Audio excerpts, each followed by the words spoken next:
Seja bem-vindo ao Trail Tropical. Nesse podcast, conversamos com pessoas que compõem a cena de corrida de montanha no Brasil, com o objetivo de conhecer os bastidores delas, nos inspirar com suas histórias e aprender com suas experiências para que possamos nos tornar corredores de montanha cada vez melhores, curtindo esse processo cada vez mais.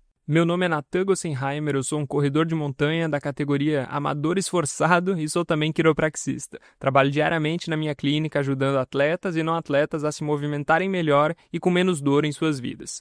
Esse é mais um episódio do Trail Lab. Aqui, uma vez por mês, eu converso com Alex Tomé, um treinador de grandes nomes da elite do trail nacional, e conversamos sobre atualidades do trail, sobre ciência do treinamento e da prevenção de lesões, respondemos perguntas dos ouvintes e mais alguns rolês aleatórios que curtimos conversar. Então, sem mais delongas, vamos para o episódio de hoje. Estamos de volta a mais um Trail Lab, então. Seja bem-vindo aí, Alex Tomé, diretamente do outro lado do Atlântico. Como é que você tá? Fala, papai Gossenheimer. Tudo maravilha. E por aí, como é que estamos? Tudo tranquilo, cara. Estamos aí aproveitando as 2 últimas semanas que eu tenho mais tempo livre na minha rotina, né? Antes do Frederico chegar aí. Mas na expectativa aí também. E Boa. tudo certo, tudo caminhando. Maravilha. O herdeiro do Império Gossenheimer chegando aí. Herdeiro do Trail Tropical. É alemão? É alemão esse sobrenome? Isso aí, é alemão. É, porque você fala, parece que tá xingando, né? Gossenheimer. Tá xingando. É essa daí, pô, o cara pronunciou direitinho, hein? Isso, Que isso. cara. E isso, Alex? Não, só ia falar aqui pro pessoal que eu tô num café aqui hoje, porque a internet do Airbnb que eu tô, eu achei que ela não ia dar conta. Então eu tô tentando, assim, fazer um equilíbrio entre falar alto, a ponto de todo mundo me ouvir, e falar baixo, a ponto de não incomodar o pessoal do café. Então, relevem isso aí hoje. É isso aí, qualquer coisa, se alguém xingar alguma coisa aí, fala que tu não entende o que eles estão falando, fala que tu é da Argentina, não entende a língua, e o pessoal vai... Ou não entender a língua, não Vai entendo deixar. mesmo, né? Boa. E aí, então, hoje a gente vai falar um pouco aí sobre como que foi a tua experiência de corrida trail húngaro, né? Isso aí é um dos assuntos que a gente vai comentar hoje aí, para falar rapidamente aí sobre qual que é o esqueleto de tópicos aí que a gente tem para esse Trail Lab, né? A gente vai falar sobre como foi essa tua experiência correndo uma prova de trail aí na Hungria, falar um pouco sobre o Campeonato Brasileiro, né, que rolou lá no Parque Nacional de Itatiaia com a Seja Evolution, falar um pouco sobre a minha notícia de correr a UTMB Paraty, os 58 quilômetros em setembro. A gente vai falar um pouco sobre ciência aí, né, um estudo que o Alex vai trazer pra gente sobre o método norueguês de treinamento, que tem revolucionado o atletismo aí nos últimos anos. Uma pergunta do ouvinte sobre as outras modalidades de treinamento, né, os outros esportes e como que eles podem ajudar ou atrapalhar o treinamento da corrida, né? A gente vai desenvolver um pouco sobre isso. E por último, no nosso rolê aleatório aí, a gente vai falar um pouco sobre alguns parâmetros para a gente conseguir identificar, saber melhor quando que uma dor pode virar uma lesão ou quando que é uma adaptação do treinamento e para a gente entender um pouco melhor aí sobre isso. O que que acha isso, Alex? Boa, maravilha. Eu acho que a coisa mais importante de todas e que realmente balançou o meio do trail running no Brasil é o Nathan anunciando que ele vai correr lá em Paraty, né? Isso aí deixou o pessoal realmente impactado e Desconcertou, né? só se fala de outra coisa, né? Só se fala de outra coisa, ninguém dá nem aí pra isso. Mas eu acho muito legal uma coisa que a pergunta do ouvinte, olha só, e não foi pensado isso, mas a pergunta do ouvinte, ela vai conversar muito com parte do que eu vou trazer no estudo. Então, e também conecta um pouquinho com o que a gente vai falar dos seus resultados, dos seus testes, né? Que isso é parte da análise também da sua ida lá para Paraty, vai fazer aqui uma análise, então conversa um pouco, tudo também interligado, e meio sem querer, mas interligou tudo. O pessoal acha que a gente fica aqui a semana inteira pensando sobre isso e é tudo meio sem querer que acontece essas coisas. Bom, tem que falar que é verdade, pô. A gente realmente dedica aí 7 dias, né? Na verdade é um mês, não, uma vez por mês só que a gente sai do...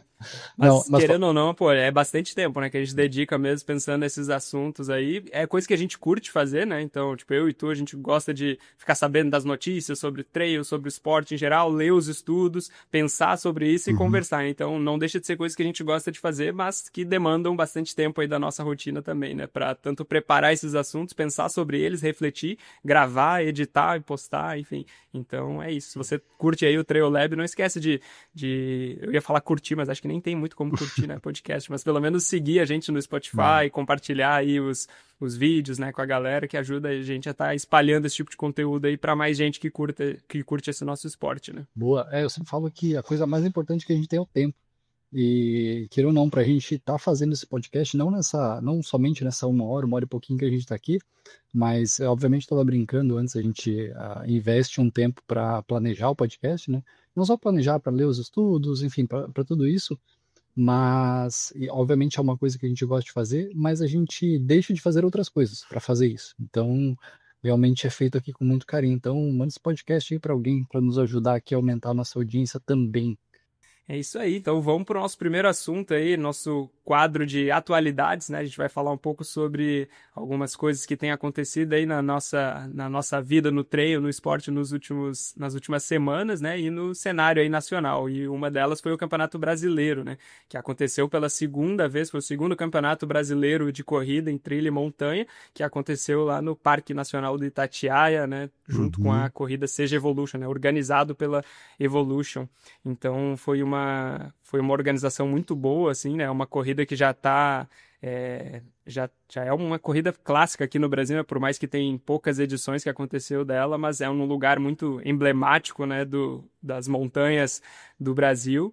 E é uma corrida muito bem organizada, né? A gente teve aí o prazer de conversar com o Edivaldo, organizador dessa prova e idealizador, né?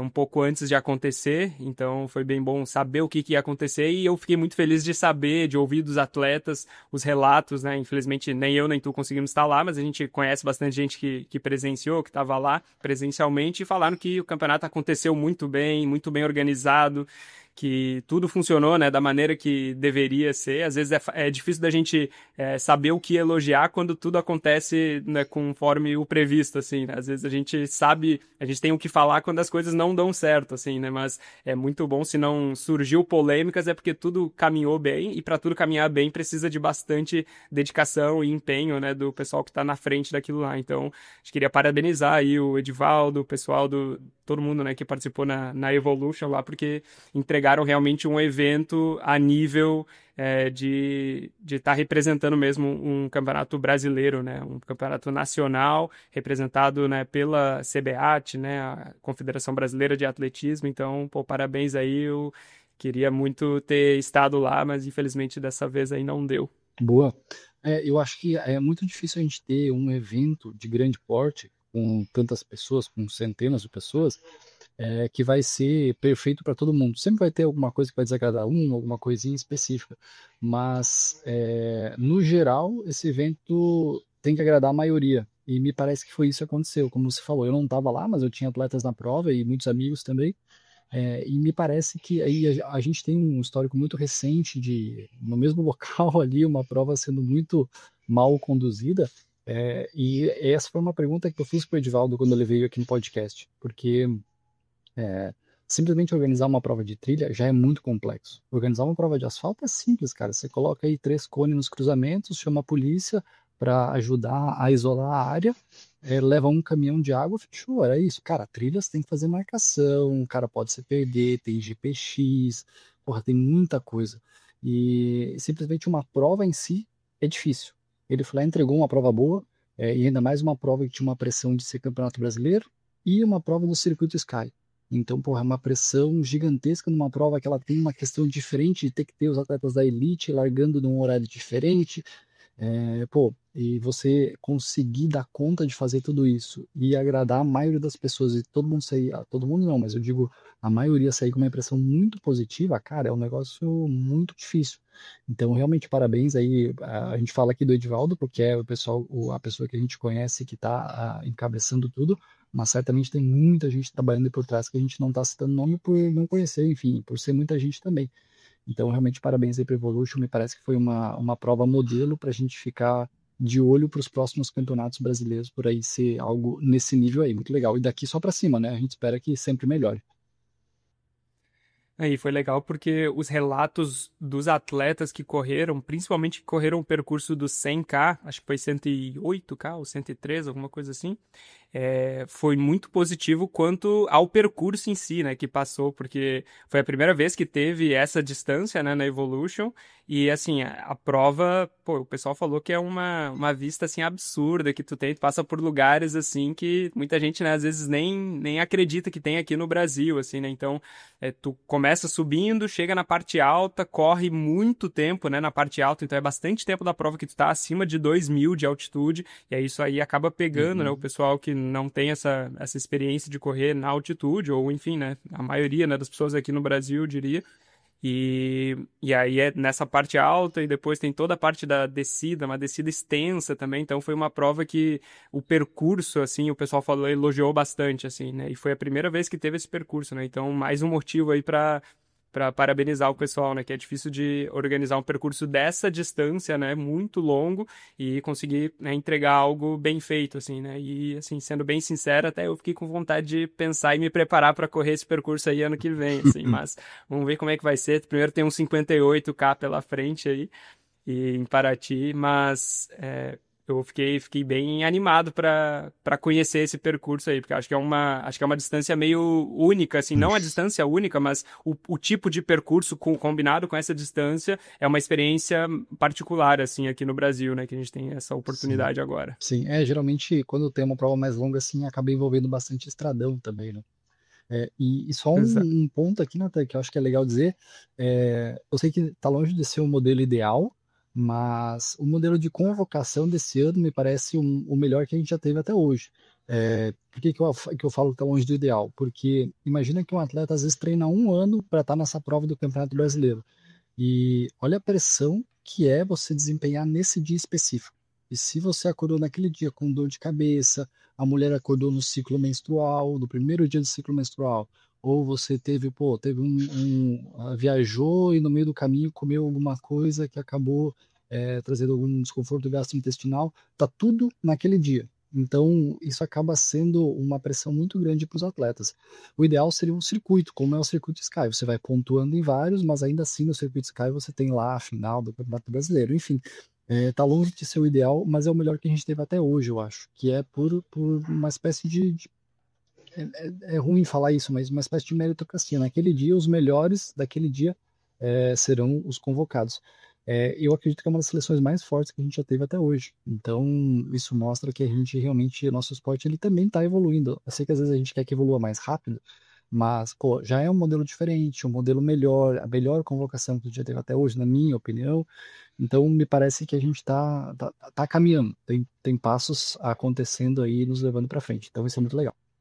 E eu acho que, assim, querendo ou não, mesmo que é algo que não é injusto, assim, mas é algo comum, assim, né? Não dá pra gente achar que isso só tá acontecendo aqui, né? Mesmo se tu pega, assim, né, países que mais ganham medalhas nas Olimpíadas, né, como Estados Unidos, por exemplo, a classificação deles, assim, é aquilo ali. Tu vai em um dia lá correr, que esse ano agora, para esse ciclo olímpico, né, foi em Orlando, se eu não me engano, ali na Flórida, em algum lugar. E aí eles fazem a classificatória lá e é aquilo, pô, para disputar a maratona, tu tem que naquela prova ali conseguir fazer tal tempo, né, para se classificar e ter o índice olímpico, assim, né? Então não é basicamente qualquer prova que tu tiver que tu conseguiu fazer abaixo de tal tempo, tu pode ir junto nas Olimpíadas, né? Então é naquela prova específica também, né, que se assemelha um pouco a esse modelo nosso aqui. Realmente não tem, em alguns casos, né, pode ser um pouco injusto, assim, né, se tu sofreu alguma coisa ali na semana antes, assim, ou no dia da prova, mas é algo que é comum, assim, também, né,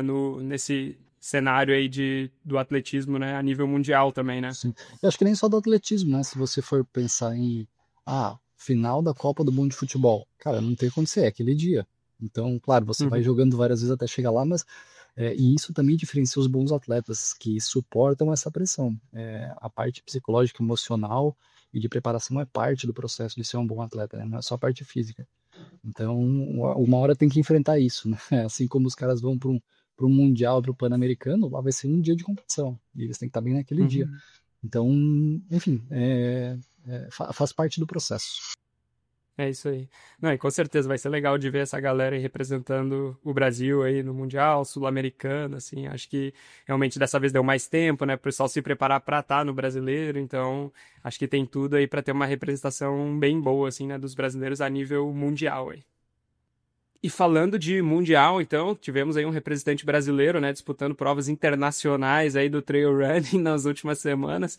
Conta pra gente aí como é que foi essa experiência correndo, representando o nosso país, não a seleção brasileira, mas representando o Brasilzão aí na Hungria.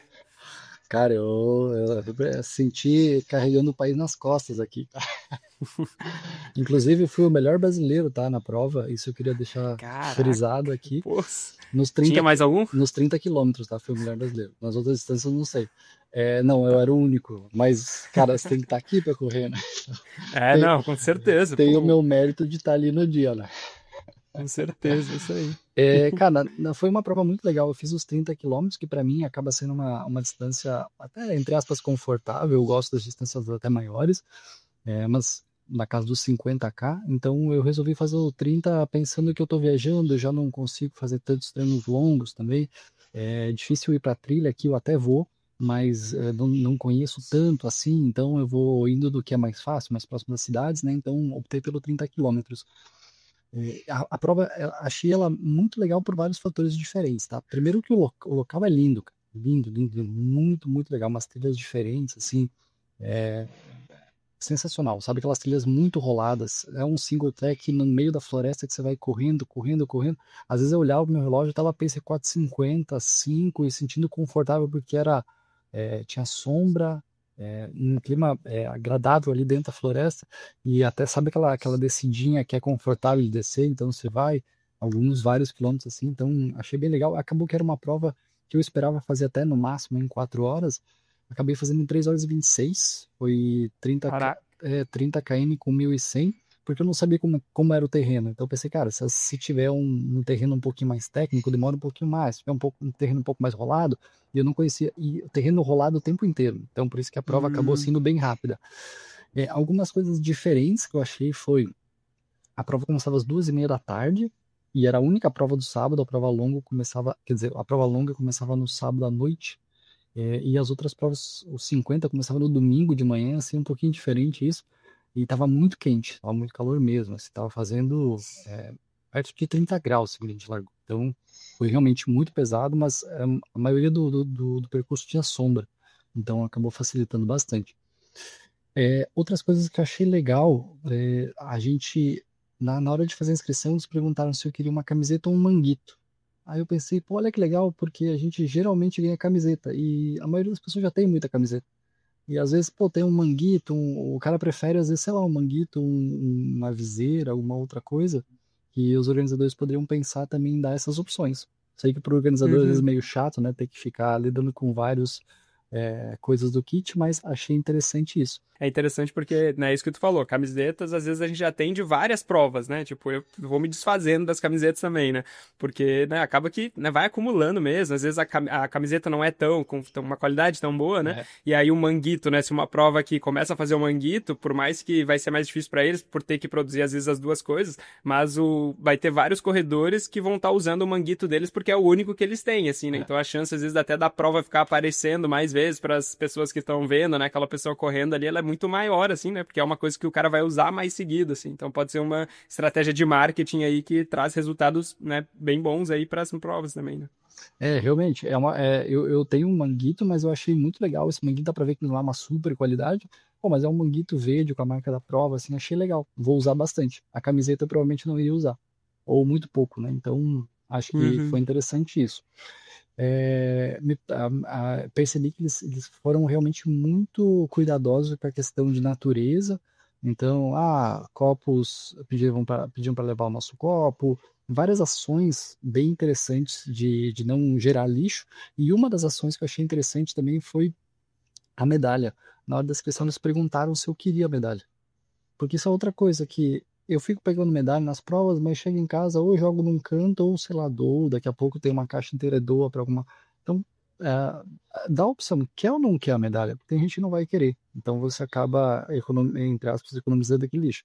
E a medalha, para quem quisesse, ela também virava um ímã de geladeira. que eu também achei Ah, legal. legal. Então, às vezes, o Uhum. cara consegue colocar ele na geladeira. Então, achei bem interessante isso. Basicamente é isso, assim, que eu lembro da prova, muito bem organizado o tempo inteiro. Tem até um vídeo da minha chegada ali que o cara tá, pô, gritando o nome, então super empolgado.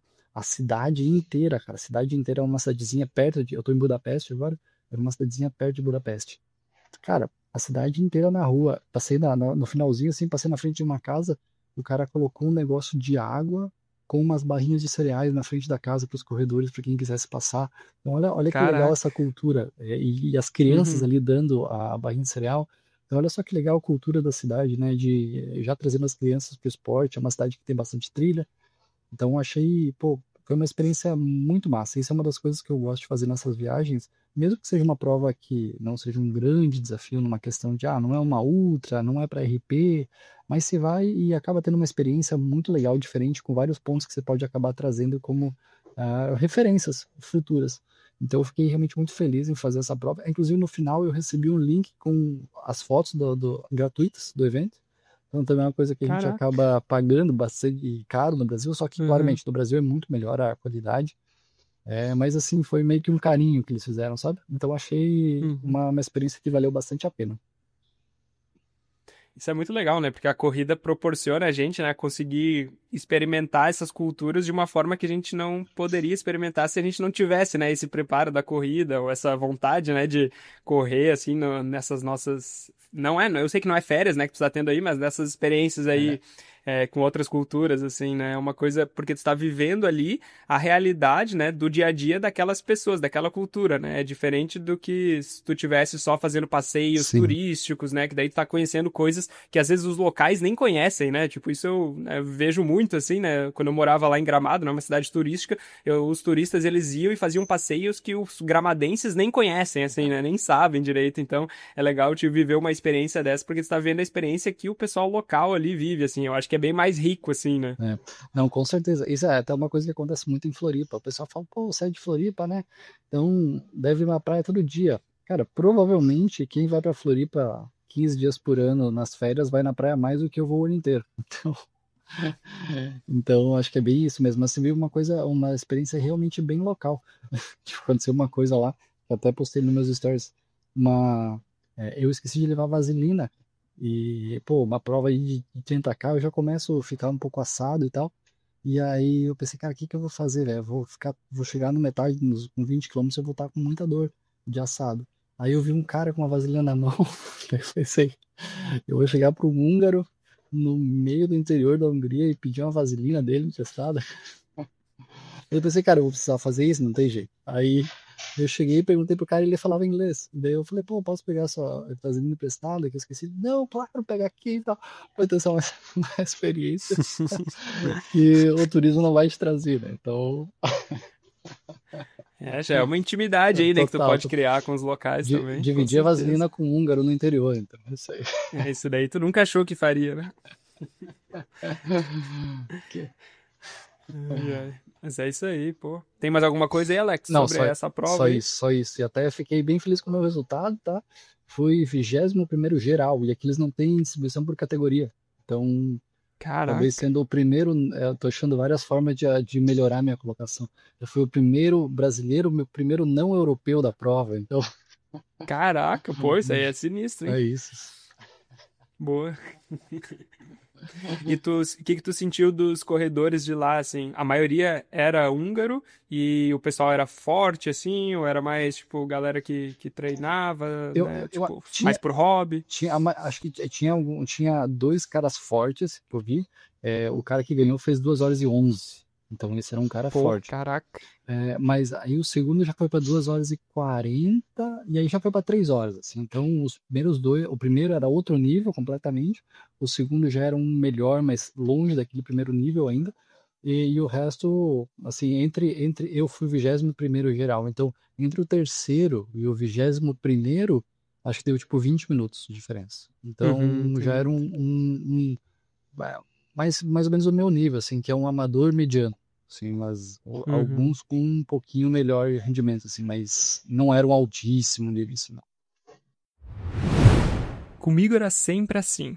Quando finalmente estava pegando o ritmo nos treinos, empolgado com cada corrida, visualizando a próxima prova, lá vinha ela. Uma dorzinha chata ou pior, uma lesão que me tirava da trilha. Dor no joelho nas descidas, a canelite gritando quando o volume subia ou aquela fascite plantar que parece não ir embora nunca. É frustrante demais ver tudo desandar bem quando você está evoluindo, né? Eu sei, porque além de ser corredor, eu atendo corredores há anos na minha clínica. E foi por isso que eu criei o Manual do Corredor Sem Dor. Pensa nele como um manual do seu corpo para a corrida, um atalho que eu gostaria de ter tido lá atrás. Não é teoria, é um guia prático, direto ao ponto, com tudo que você precisa para entender a raiz das suas dores e resolver com autonomia. Você vai aprender a identificar o que está limitando o seu corpo com uma autoavaliação simples e vai receber os exercícios específicos com vídeos para corrigir o problema. Tem até um módulo completo de autoliberação para recuperar mais rápido.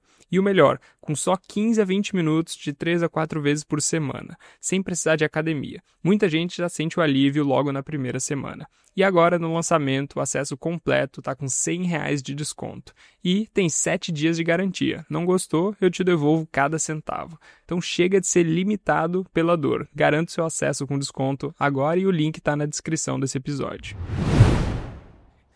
Então, nosso próximo tópico, a gente vai falar um pouco sobre a análise, né, dos testes que o Alex me passou para eu fazer aí nas últimas semanas, que é o teste que ele faz, né, quando o pessoal quando os atletas dele, né, quando tá começando a treinar, que é o teste de 1 km e de 5 km, né, então é 1 km no máximo que conseguir, 5 km também, né, no máximo que conseguir. Aí ele me passou para fazer esses testes, eu fiz em dias diferentes e tivemos aí alguns resultados que a gente vai, né, o Alex vai analisar um pouco quais foram essas métricas aqui agora e dar o parecer dele, né, do que eu preciso fazer para melhorar, para conseguir estar terminando a prova bem lá em Paraty. E o meu objetivo, que nem eu comentei ontem nos stories, né, teve uma pergunta que foi qual que era o meu objetivo aí para essa prova, e eu falei que o meu objetivo era conseguir terminar essa prova correndo bem. Eu quero correr bem o percurso todo, né, basicamente, assim, que foi diferente do que aconteceu na minha última ultra, né, nos 55 km que eu fiz na Extreme Gramado ano passado, que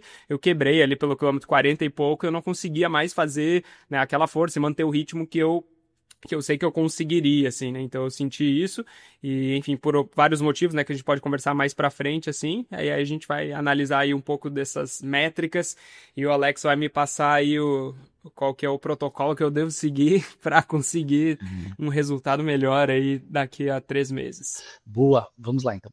Algumas coisas interessantes de falar aqui, Nathan, é que esses testes que a gente fez, eles servem para algumas coisas, mas sozinhas essas coisas acaba faltando outras que precisam ser analisadas também. Então a gente está fazendo aqui uma análise mais, eu diria, de fatores fisiológicos para saber o que você precisa treinar e como treinar isso que você precisa treinar para melhorar fisiologicamente. Mas isso exclusivamente não vai garantir um bom desempenho. Por quê? A gente precisa entender outros fatores, como por exemplo assim, eu vou chamar aqui de central, só que esse central e periférico eu sei que não é bem isso, tá? Mas para facilitar o entendimento eu vou chamar de central.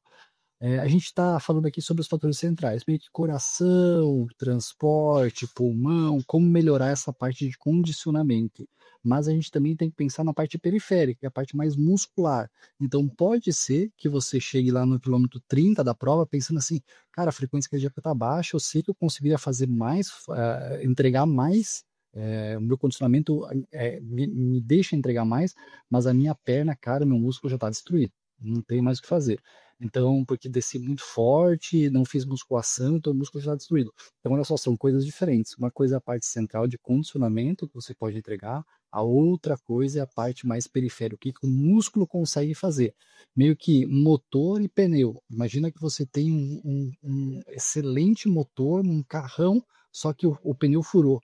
Cara, não adianta ter um baita motor. Você não vai conseguir entregar porque o pneu é o que faz o carro andar.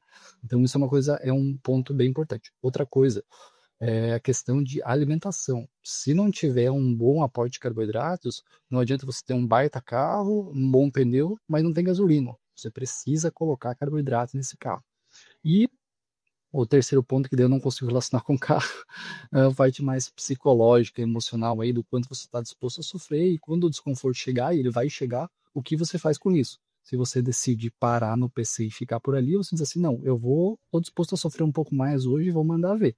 Então tudo isso precisa ser Aí colocado, seria né? o Pode, piloto do carro. pode ser, pode ser.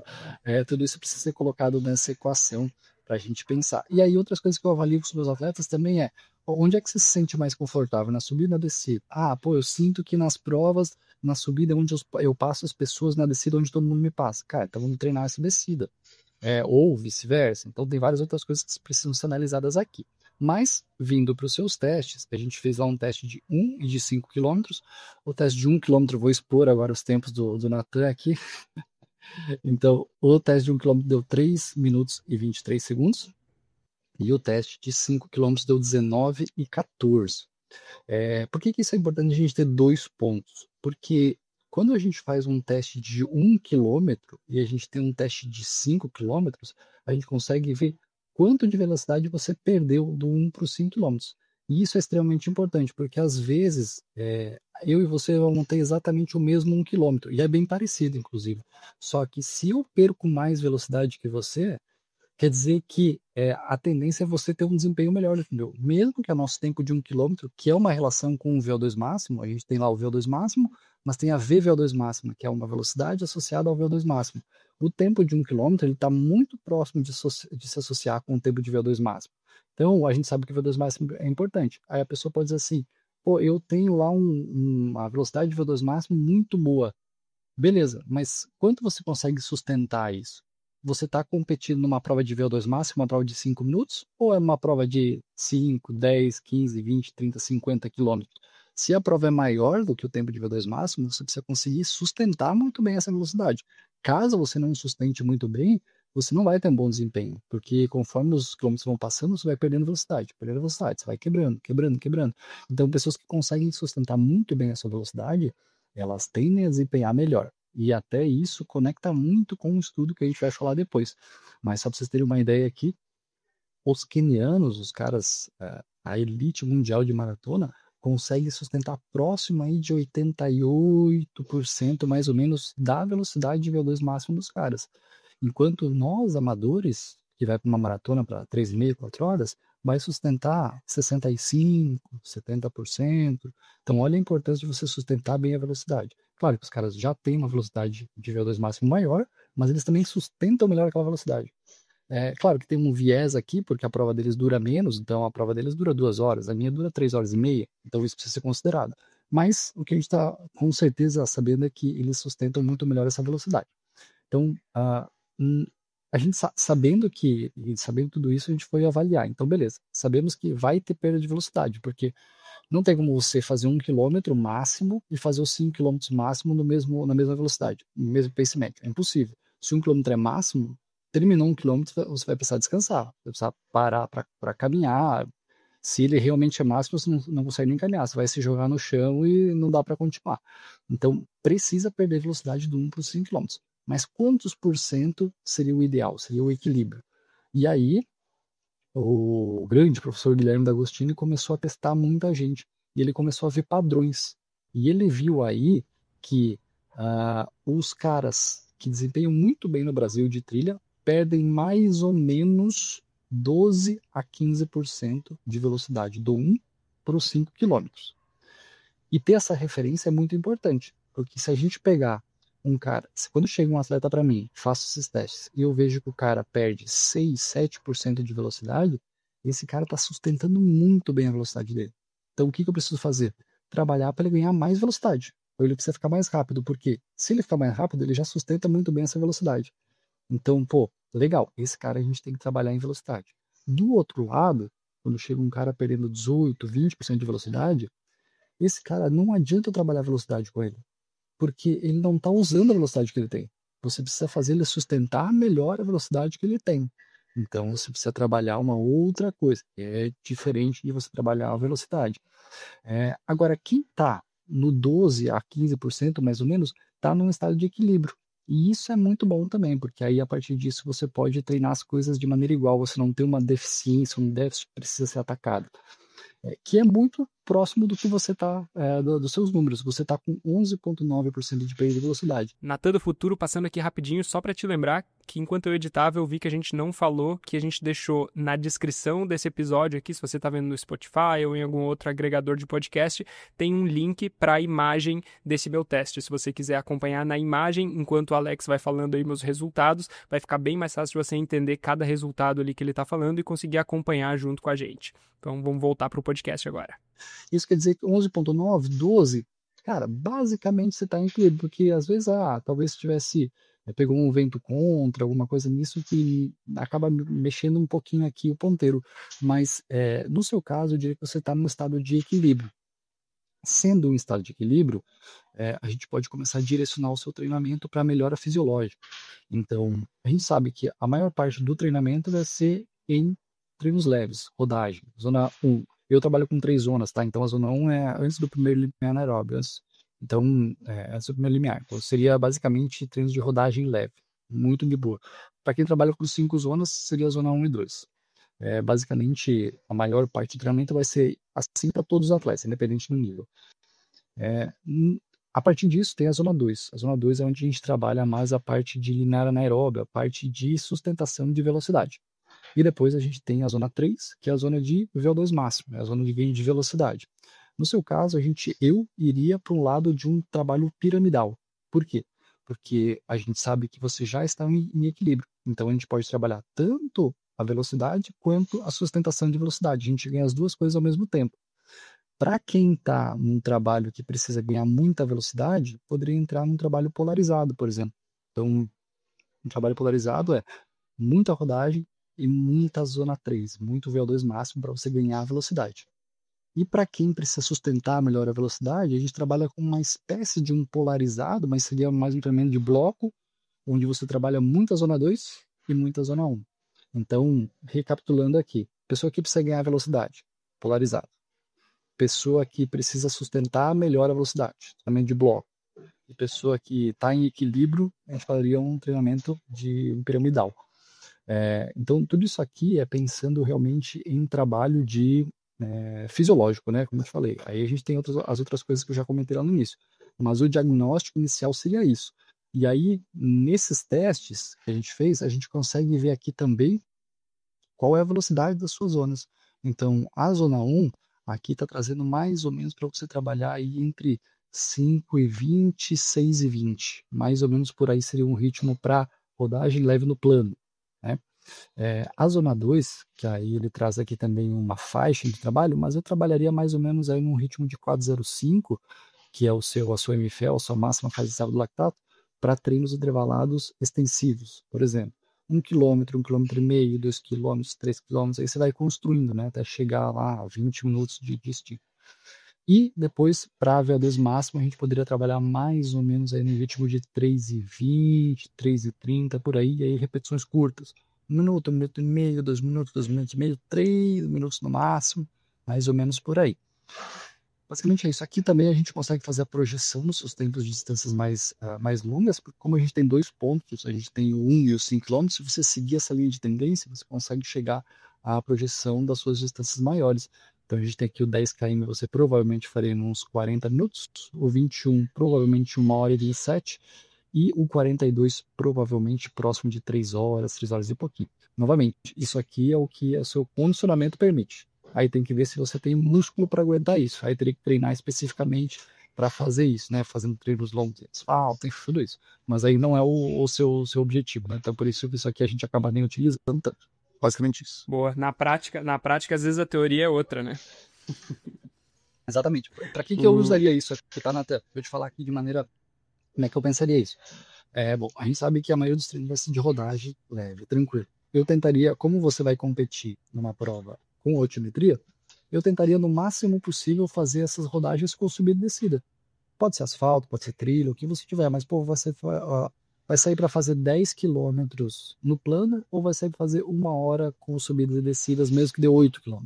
Cara, eu prefiro que você faça 1 hora, menos quilometragem com subida e descida. Só que você tem que manter o esforço sempre leve. Esforço sempre leve quer dizer que talvez você tenha que caminhar em alguma subida. Não tá tudo certo, na prova você vai caminhar também.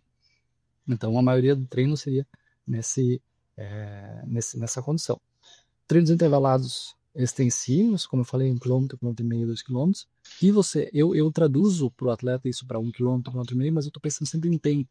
Então, estou pensando aqui que você vai fazer repetições de 4 minutos, repetições de 5 minutos. Então, você pode fazer isso no plano, sim, mas você também pode levar isso para esteira inclinada, você pode levar isso para uma repetição longa, se você, vamos supor que perto da sua casa tem um morro de 5 km. Cara, 5 repetições de 1.000 morro acima. Então, sabendo que isso é uma coisa que você precisa treinar. Assim como o VO2 máximo também. Se você vai fazer repetições curtas, você pode fazer isso na esteira inclinada, pode fazer isso sem esteira inclinada mesmo, pode fazer num morro perto da sua casa. Então, aqui a gente começa a viajar nas opções que tem. A gente sabe que você precisa trabalhar as duas coisas. Agora, sabendo que você precisa disso, a gente começa a viajar. Tá, mas eu não tenho... Eu só tenho lugar plano perto da minha casa. Cara, então é treino no plano todo esse tiro. Mas eu tenho uma esteira. Pô, então se a gente alternar um mês em esteira, um mês no plano, ou treinos de VO2 na esteira esse mês, e mês que vem no asfalto, e vice-versa, vai trocando. Não, pô, eu tenho trilha pra caramba aqui. Pô, vamos fazer treino de intervalado de VO2 máximo na trilha. Pô, já treino na parte técnica também. Então a gente começa a viajar em opções que a gente tem nesses cenários. E quando tu tá falando desses treinos na trilha, assim, qual a outra métrica, talvez, que tu usaria? Tu usaria a percepção de esforço, a frequência cardíaca, para a gente identificar em qual zona, né, a gente está fazendo aquele treinamento? Porque na trilha o pace ele fica um pouco, né, obsoleto ali. Uhum. Qual outra métrica que tu levaria em conta para saber qual zona tu está treinando? Se é um treino mais de lactato, ou zona 3, zona 2, zona 1? Boa. Quando a gente fala em treino em trilha intervalado, cara, a percepção de esforço ela acaba sendo a melhor opção. Frequência cardíaca não é uma boa, porque a frequência cardíaca ela tem uma cinética um pouco mais lenta. Então, se você acelerar agora, a sua velocidade sobe na hora, a sua frequência cardíaca demora um pouquinho mais. Então, vai acabar não sendo muito fidedigno. O que você pode usar é medidor de potência. Aí pode ser uma opção, porque ele responde na hora. Já tentei com alguns atletas e agora eu tô com um medidor de potência, vou começar a treinar assim também para testar. Mas me parece que ele tem uma variação muito grande. Então, assim, pô, acelerou um pouquinho, ele vai lá em cima, dá um pico, daí volta, ele não é uma coisa mais constante. Mas é uma opção que a gente pode pensar para futuro aí. Mas na maioria dos casos, cara, percepção de esforço. E aí você tem que entender o que você tem que sentir. Se você está fazendo um treino de VO2 máximo, de 0 a 10 é um esforço 9.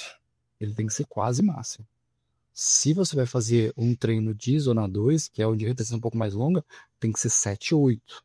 Então, tem que saber exatamente o que sentir nesses treinos, né? Até a gente vai falar um pouco sobre isso depois do estudo. Treinos máximos, cara, não é muito caminho. Sempre tem que ter uma repetição de reserva ali. Mas saber que o VO2 máximo é muito intenso e o limiar é um pouquinho menos intenso, mas ainda muito intenso. Então, saber o que você vai sentir é muito importante. E um outro achado que eu achei, né, curioso, foi que quando eu estava fazendo o teste de 5 quilômetros, ali, depois da metade do teste, eu percebi que a minha frequência cardíaca ela se manteve estável, assim, ela não continuou subindo, mesmo que o meu esforço, né, tava cada vez maior, assim, né, eu tava tendo que fazer cada vez mais esforço. E isso eu achei curioso, assim, achei diferente das outras vezes que eu já tinha feito intervalos mais extensos, assim, né, eu já tinha feito um outro de 5K, assim, né, bem forte também, eu nunca fiz uma prova, mas eu já tinha feito nos treinos algumas vezes, e eu percebia que a minha frequência, ela sempre ia aumentando, ou pelo menos ela seguia uma linha paralelo ao esforço, assim, né, que eu tava colocando ali. E dessa vez eu percebi que, por mais que a minha frequência não tava subindo muito, em alguns momentos estava chegando ali a 160 abaixo, 150 e pouco até, que é basicamente, eu considero minha Z2, assim, ou pelo menos início da Z3, assim, né, considerando as 5 zonas, né, e eu percebi isso, que parece que o meu batimento, né, a frequência não estava subindo tanto, mas o esforço tava, assim, né? Tava difícil. Eu não conseguiria aumentar, né, entre aspas, a minha frequência cardíaca mais, porque não tava conseguindo. Não tinha fôlego e não tinha perna para isso, assim, né? Tu acha isso relevante de alguma forma, assim? Legal, eu acho que sim, pode ser uma coisa bem relevante. Eu só gosto de começar lá no começo, entender o que é a frequência cardíaca. A frequência cardíaca, na verdade, ela é uma resposta. Então, a gente quer realizar uma atividade e essa atividade ela precisa de uma energia. Para gerar energia, a gente precisa de oxigênio lá no músculo. Para chegar oxigênio no músculo, a gente tem que bombear sangue, quem bombeia sangue é o coração. Então, a nossa frequência cardíaca, ela é uma resposta a uma atividade que a gente está fazendo. Uma atividade leve, tranquila, a frequência cardíaca baixa. Uma atividade muito intensa, precisa de muita energia, a frequência cardíaca alta. Então, assim que a gente fala muito sobre a frequência cardíaca, mas na verdade seria interessante a gente avaliar débito cardíaco, que é a frequência cardíaca, quantas vezes o coração bate por minuto e quanto sangue ele manda a cada batida. Então, se a gente melhora o nosso débito cardíaco, quer dizer que a gente está precisando bater menos o coração, porque cada vez que ele bate, ele manda mais sangue. Mandando mais sangue, tem mais oxigênio, chega mais oxigênio lá no músculo, você produz mais energia. Então, o fato de estar subindo menos a sua frequência cardíaca, provavelmente quer dizer que você está mais eficiente. Quer dizer que a cavidade lá do seu coração está maior, o seu coração está conseguindo fazer uma batida muito forte, então está indo muito sangue, e a partir do momento que ele manda esse sangue, as veias e artérias estão flexíveis e com maior diâmetro para deixar passar esse sangue, e tem muitos transportadores de oxigênio ali. Aí vai chegando lá no músculo, você provavelmente tem mais capilares, que são aquelas veias bem pequenininhas que chegam lá no músculo. Então todo esse processo vai facilitar para que você precise bater menos o coração, porque você está mais eficiente. E tudo isso se constrói com tempo em exposição, muito treino leve, muitos anos de corrida, tudo isso acontece. Mas especificamente sobre a sua pergunta, se isso é uma boa métrica, eu acredito que sim. A gente só tem que entender o que foi Você falou assim, eu não conseguia mais correr, eu não conseguia mais dar nada. A frequência cardíaca não estava mais subindo, mas eu não conseguia entregar mais. Teria que entender qual que é a limitação. Talvez o que estava limitando é a parte periférica, o pneu. Lembra que eu falei antes? Então talvez você não estava conseguindo entregar mais, porque o seu músculo não estava conseguindo mais, faltou músculo. Embora você, central, a parte de condicionamento, pudesse entregar mais. Então pode ser que você treinou muito bem a parte central e ela está muito bem desenvolvida, consegue entregar mais, só que o seu músculo não está conseguindo acompanhar. Então essa é uma possibilidade. Ou também pode ser que você poderia até entregar mais, só que é em nível de sofrimento tão grande que você não queria se expor a isso. E a gente pode ver isso, sei que às vezes a gente fala assim, pô, mas eu fiz um teste e ele foi máximo, eu não entregava mais nada. Beleza, aí uma semana depois faz uma prova de 5 km e baixa 30 segundos. Pô, mas o que aconteceu, cara? Como é que você entregou mais? Porque o quanto você está disposto a sofrer é um fator extremamente relevante. Então, e um teste não é muito motivador, né? Pô, vou fazer um teste aqui e tal. Uma prova é bem mais motivadora. Então, isso vale ser avaliado. Mas eu acho que sim, a frequência cardíaca pode ser um fator bem interessante se você fizer 2 treinos exatamente igual ao mesmo tempo e num deles a frequência cardíaca foi mais baixa do que a outra, isso quer dizer que você está melhor treinado, mesmo que a entrega tenha sido exatamente a mesma. Então, você fazer o mesmo treino várias vezes no ano pode ser um bom indicativo também de que você está melhorando, para você vendo essa evolução, né? Então pode ser interessante. Só um ponto que eu sempre gosto de lembrar. A medição da frequência cardíaca no punho, nos relógios que a gente tem, ela é muito passível de erro, tá? Então isso aqui também tem que ficar com um pouquinho de cuidado. Às vezes eu tô correndo aí a 130, 130 e poucos batimentos por minuto, eu olho, tá 170. Então aí dá 2, 3 minutos ele ajusta. Então tem que ficar ligado nisso também, porque às vezes o problema é a marcação e não como o seu corpo está funcionando, né? Imagina só, você está no meio da trilha, o sol castiga, a subida não acaba nunca e sua boca está mais seca que o sertão em fevereiro. Você tenta pegar sua água e o zíper emperra. Você puxa, ele trava. Você puxa mais forte, ele arrebenta. Seu gel voa para a mata e agora, além de desidratado, você está patrocinando o lanche da fauna local. É por isso que escolher um bom colete de hidratação faz toda a diferença. E se tem uma marca que entende isso é a Alto Estilo. Eles fazem equipamentos esportivos há mais de 40 anos e criaram esse colete junto com corredores, pensando em tudo que um corredor de trilha precisa.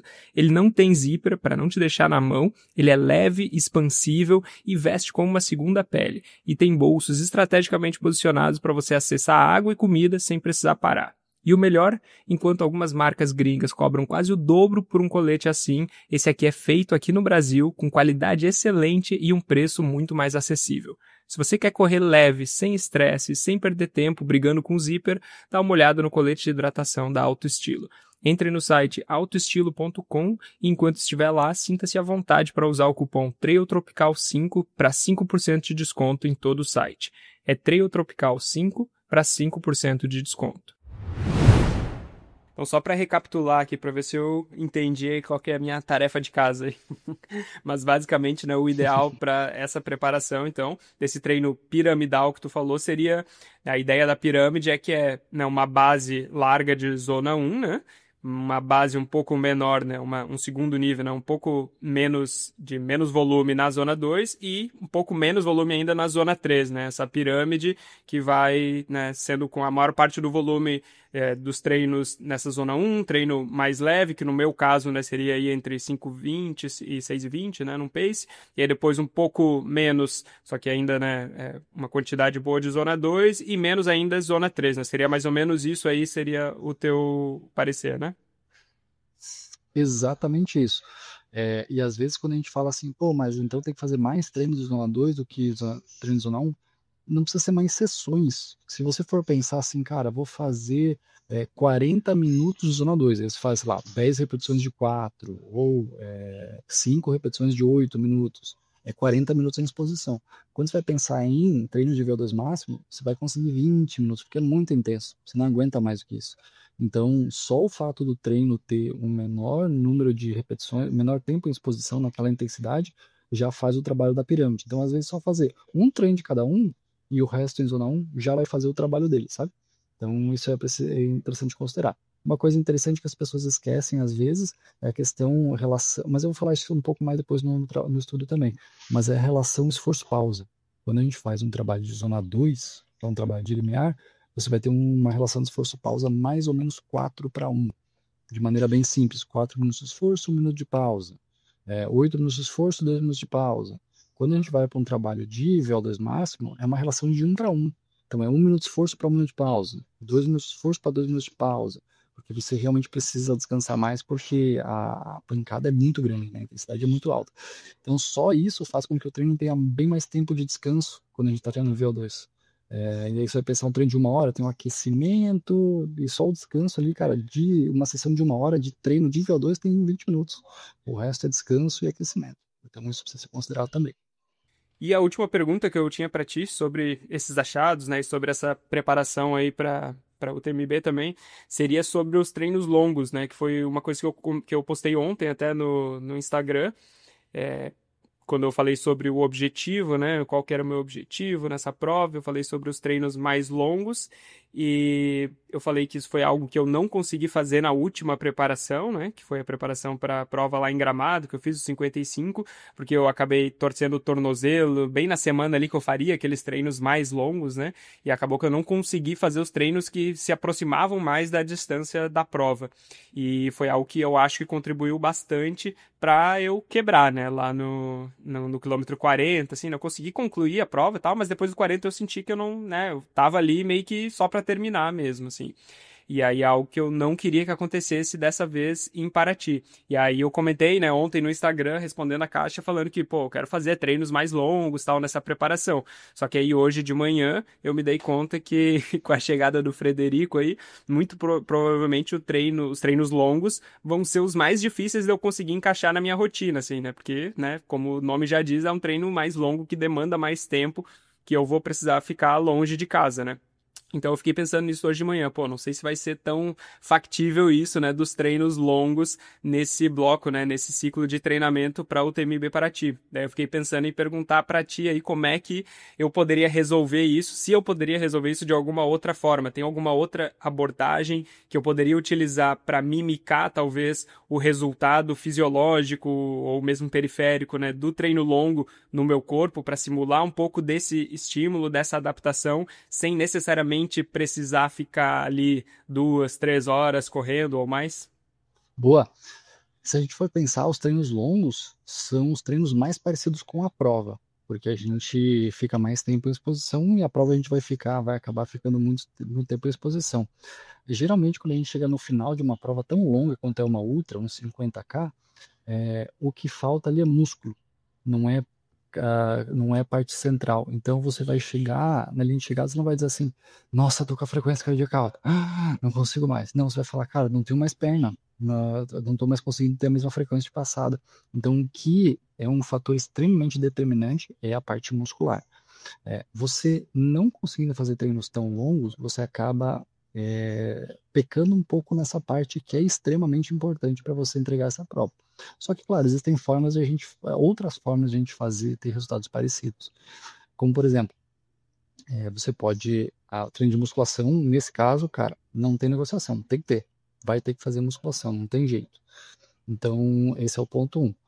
Ponto 2 é você tentar aumentar, às vezes, a frequência de treinos. Já que você não vai conseguir fazer um treino especificamente, mais longo, é interessante que talvez você chegue nesse treino com a perna já um pouco mais pesada. Então, se hoje você faz 6 treinos por semana, talvez vale aumentar para 8. Porque se eu for pensar assim, pô, mas eu já faço treino todos os dias. Você pode, às vezes, fazer a musculação, sai da musculação, vai fazer 40 minutos de esteira inclinada. Você vai trabalhar, vai fazer um aumento de frequência de treinos, porque aí o volume semanal você vai acabar tendo muito parecido. E eu tenho a impressão, pela rotina, e eu treino muitos pais e mães, que às vezes é mais fácil você encaixar mais treinos curtos durante a semana do que propriamente fazer um treino que você sai o dia inteiro. Então, às vezes, acorda um pouco mais cedo, vai fazer um treino de 40 minutos num dia que já tinha musculação de tarde, de noite, sei lá. Aí você faz 2 treinos no dia, ou emenda esses 2 treinos, né? Faz um treino de musculação e depois sai para correr, que é uma estratégia muito interessante também. E por último, que eu acho que seria interessante e de maneira bem importante, inclusive, seriam os treinos de efeito protetor. Então, aproveitar esses treinos que você vai fazer que são longos, talvez faça um aquecimento e ache uma descida que é longa. Cara, sei lá, 5, 6, 10 quilômetros descendo, mas rolada, né? E, cara, desce o pau, realmente destrói o músculo. E aí depois você complementa o treino com subida, plano, enfim, mais ou menos nesse sentido. Porque aí você destrói o seu músculo, você força uma adaptação e você depois continua rodando. Então tudo isso são formas de deixar o seu músculo mais intacto para ele perder menos, sofrer menos, porque se você não tiver treinos longos, não tiver musculação, não tiver treino de efeito protetor, cara, dificilmente você vai conseguir ter uma resistência do músculo até o final da prova, né? Boa, que isso. Pô, uma consultoria dessa aí, se não pegar um pódio top 10 pelo menos aí em Paraty, a culpa é totalmente minha. Total, né? O meu trabalho tá feito aqui, né? Eu já garanti que você vai Exatamente. pegar pós. A ignorância não vai ser a minha desculpa, né? Eu já sei o que eu preciso fazer. Agora é só achar o tempo e a disposição. O problema é fazer, né, cara? Ler o livro, o artigo é fácil, o problema é ir lá e fazer. Exatamente. Ô, Alex, só uma coisa que eu fiquei pensando aí enquanto tu estava falando isso, para o pessoal que quer ter acesso a esses dados, né? Porque o pessoal talvez não viu aí, mas tem toda uma tabela, né, que tu me mandou com esses resultados, com esse tempo, meu tempo de zona 1, de zona 2, de zona 3, as projeções e tal, a minha perda de velocidade. A pessoa que se interessou e gostaria de fazer esse teste e ter acesso a esses resultados, assim, eu sei que teu espaço para novos alunos é meio restrito, não sei como é que tá no momento, assim, a última vez que a gente falou, tu falou que não estava recebendo novos alunos, mas tu está recebendo novos alunos, tem algum outro meio da pessoa conseguir ter acesso a esses dados? E conta isso, né, só pra gente aqui, e também eu sei que tu disponibiliza esse software, né, para outros treinadores que querem fazer esse teste com os seus alunos, né? Também conta pra gente quais são os meios que as pessoas podem acessar esse material aí. Boa. Bom, até obrigado por trazer esse assunto. Né, isso não estava combinado, né? Parece que foi uma venda combinada, mas não estava combinado mesmo. E vou até abrir aqui uma coisa que eu sou sempre muito sincero, né, em relação aos meus negócios e tal. Eu estou mudando completamente o meu negócio nesse momento justamente por isso. Hoje eu trabalho com um número muito limitado de atletas e é um modelo de negócio que bateu no limite. Eu não consigo mais aumentar o faturamento da empresa, por exemplo, justamente por isso. Porque eu estou vendendo meu tempo para atender esses atletas. Então eu não tenho mais como subir. E aí o que eu estou fazendo é encontrar modelos diferentes, modelos novos. E aí eu estou trabalhando nisso. Esse de oferecer uma espécie de uma, entre aspas, consultoria, onde a pessoa faz os testes, me manda os tempos, e eu faço esse diagnóstico e mando para a pessoa, é uma das possibilidades. Ainda não está disponível, mas é algo que eu estou trabalhando sim. Se alguém tiver interesse, manda uma mensagem ali, que a gente troca uma ideia sobre isso. Também estou pensando em modelos um pouco mais premium, onde eu vou mais a fundo ainda no treinamento do cara, faço reuniões e tal, tal, tal, coisa que eu não faço hoje, e um modelo um pouco mais acessível também. Talvez um modelo onde não tem tanto acesso ao meu WhatsApp, mas é só o cara manda os testes, eu faço lá o planejamento de 3, 4 meses, mando para o cara, mas aí a gente não tem tanta interação, não sei. Estou pensando ainda um pouquinho sobre esses assuntos, mas eu estou fazendo uma consultoria e meu negócio vai mudar bastante nos próximos meses. Mas se alguém tiver interesse, manda mensagem que a gente troca uma ideia, tá? Eu já fiz consultoria nesse sentido com outras pessoas. Uma coisa que eu acho que é bem legal que a galera veja, e aí eu não sei se tem treinadores que ouvem aqui, não sei se você tem esse dado, Nathan, mas a gente tem sim o long run, que uma evolução de um negócio. A gente tinha o Força para Endurance, eu e o Guilherme, né? E aí a gente mudou o Força para Endurance porque a gente não tinha mais tempo para atender as pessoas, então a gente estava pecando no atendimento. A metodologia era muito boa, mas a gente estava pecando no atendimento. Então a gente encerrou o Força para Endurance e virou Long Run. O Long Run é exatamente esse sistema de predição de desempenho que a gente faz aqui.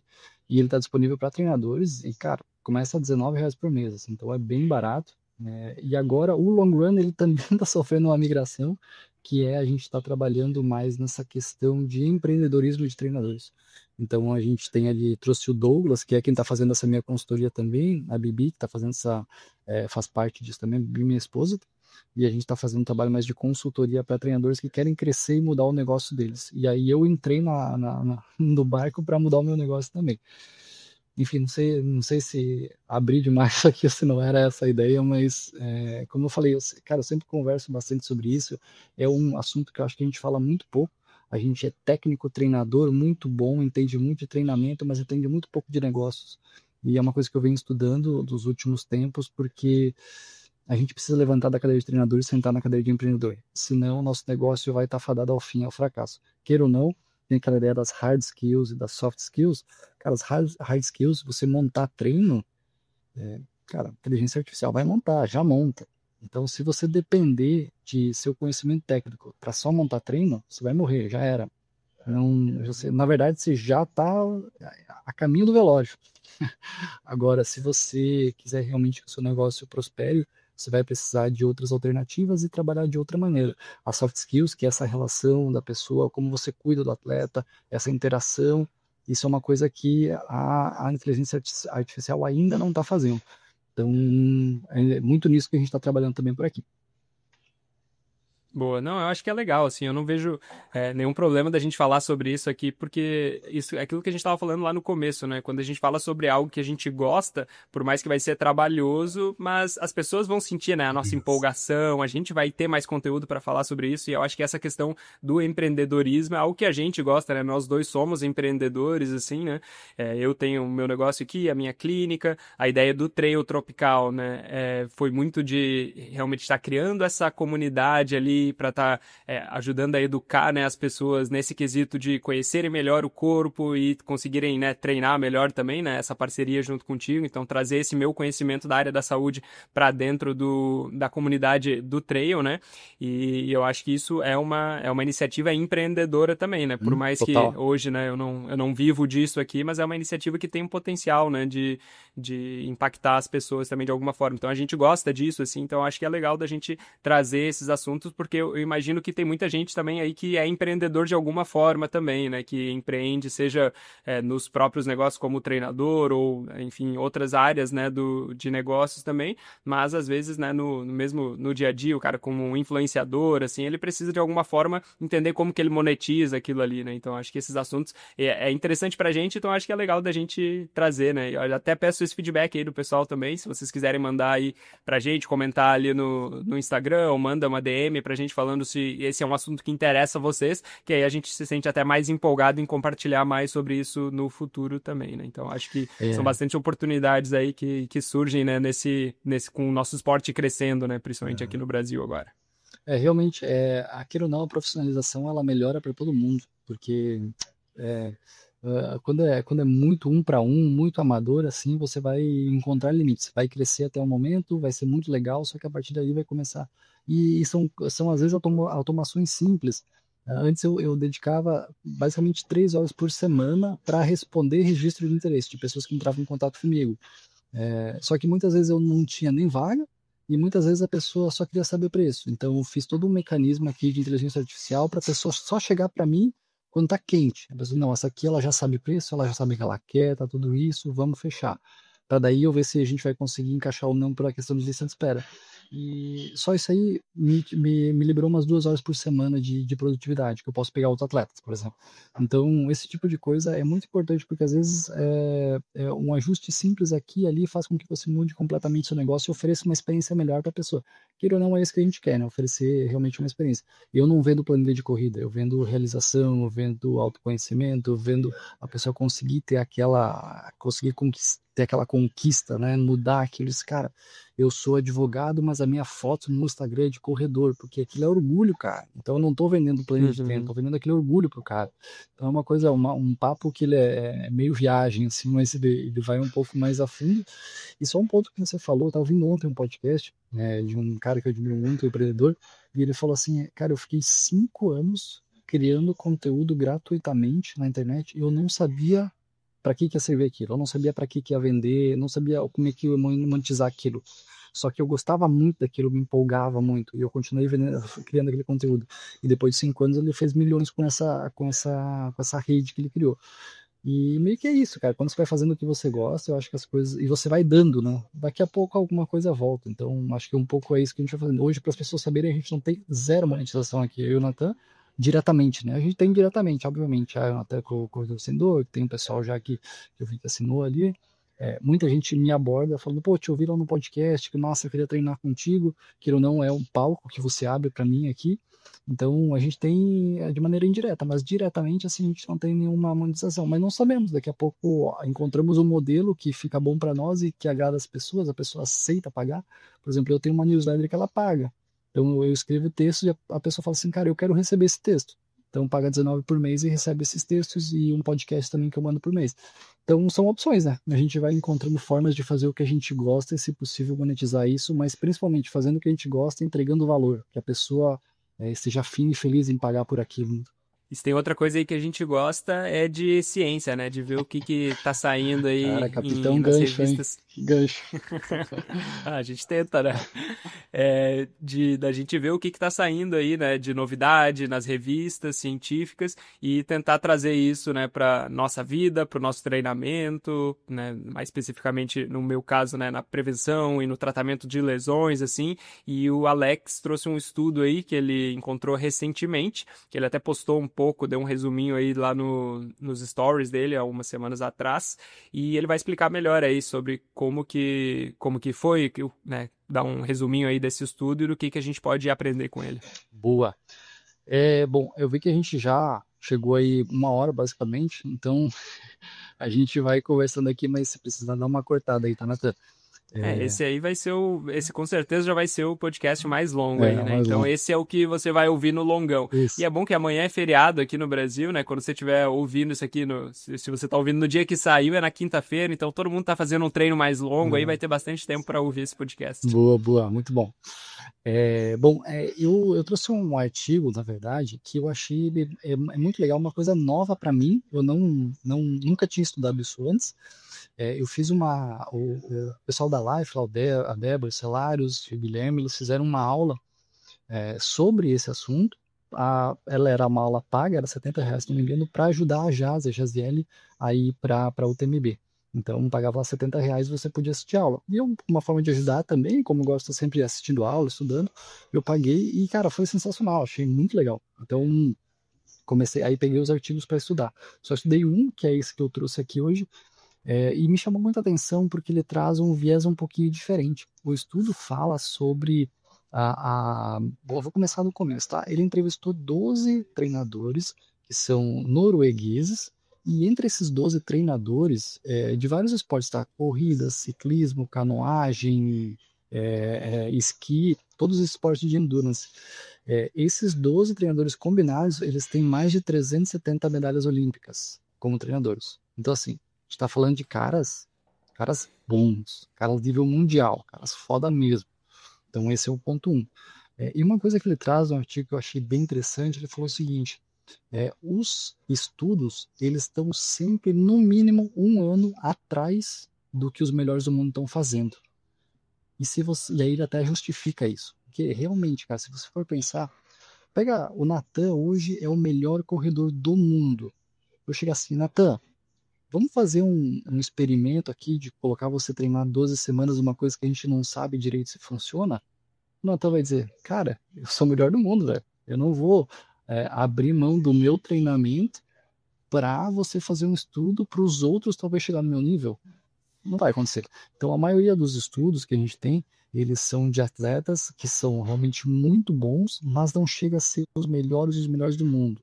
Na corrida de trilha, a gente tem um cara, que é o Kilian, e ele se expõe a isso. Então, ele é um cara que realmente se doa pelo esporte. Ele faz isso, ele faz testes, ele faz estudos. É muito massa isso dele. E o Kipchoge também E é fez. legal, Alex, só para complementar, é legal porque ele compartilha isso em tempo real também, né? Não sei se tu viu o último vídeo, né, que ele postou, agora ele vai correr a Western States daqui a uma semana e meia, mais ou menos, e ele compartilhou um vídeo, cara, várias coisas que ele tá fazendo, né? Desde o treinamento de calor, né? Ele correndo ali na sala dele, né? Numa temperatura muito alta. Aí ele compartilhou várias outras metodologias de treinamento que ele tá usando e ele compartilha isso em tempo real, né? Então é muito legal que a gente tem um cara que, pô, tem resultados absurdos, né? Que é o melhor corredor de montanha aí de todos os tempos. É um cara também que compartilha isso, né? Não tem medo de ficar guardando isso pra ele, assim, né? Não, e testa, né? Ele abre para testar. Então, realmente isso é muito legal. Então, o que esse estudo fez, eu lembro que o Kipchoge também fez isso e foi muito estudado pelo Andrew Jones, que era o fisiologista dele na época. Então, ele ia fazendo testes naquela época do Breaking Two e do outro projeto que teve da Ineos, eu acho, né? Eu não sei se só mesmo, enfim, teve 2 projetos aí de 2 horas, né? Que eles abriram tudo. Então, e o Andrew Jones é um cara que eu gosto bastante, e um fisiologista que estuda muito e publica muito, e principalmente sobre essa questão de durabilidade. Ele é um cara muito bom mesmo. É, então, o que esse estudo fez? Ele não testou nada. Ele chamou esses 12 caras, que são os caras que treinam essa elite nata da nata, que ganharam mais de 370 medalhas olímpicas, e disseram o seguinte: vamos conversar aqui o que vocês fazem. Porque o que vocês fazem ainda nem foi publicado. Os caras estão testando ali, estão fazendo na prática. Então, isso eu achei uma abordagem completamente diferente. Isso foi muito legal. E aí, eu até anotei aqui alguns pontos que eles trouxeram, que alguns são meio óbvios, só que outros são muito legais porque a gente acaba tendo algumas perspectivas diferentes, tá? E aí que eles colocaram até uma tabela, eu peguei essa tabela do artigo para trazer aqui para nós. São alguns pontos, características comuns desse modelo que eles acham que realmente faz muito sentido e que traz muito retorno. Ponto número 1. A alternância entre dias muito difíceis e dias muito fáceis. Óbvio, né? A gente sabe que a maioria dos nossos treinos tem que ser fáceis, mas tem dias que vão ser muito difíceis. Só que aqui é algo interessante, porque isso é uma coisa até que eu postei ontem. Quando é para ser fácil, cara, é fácil mesmo. No artigo, eles inclusive comentam que eles não falam em zona 2, pensando em 5 zonas, né? Eles não falam em zona 2, eles falam em zona 1. Então, olha só, cara, é zona 1. Zona 1 é muito, muito leve, o que o pessoal costuma chamar de regenerativo. Não sei se regenera muita coisa, mas é para ser realmente muito, muito leve. Então, esse é o ponto 1. Alternar esses dias muito, muito, muito leves com os treinos mais intensos. Então, esse é o ponto 1. Vou seguindo com os pontos. Se você quiser interromper alguma coisa, me chama aí, tá? Ponto número 2. E esse aqui é muito diferente, tá? Sessões duplas de treinos intervalados extensivos no mesmo dia. Então o cara faz um treino intervalado de manhã e faz um treino intervalado de tarde. Por que eles fazem isso? Porque se você fizer um treino intervalado de manhã, eles trabalham muito com treinos de limiar, zona 2, tá? Então, imagina que você faz um treino de manhã, ó, que deu 40, 45, 50 minutos de estímulo.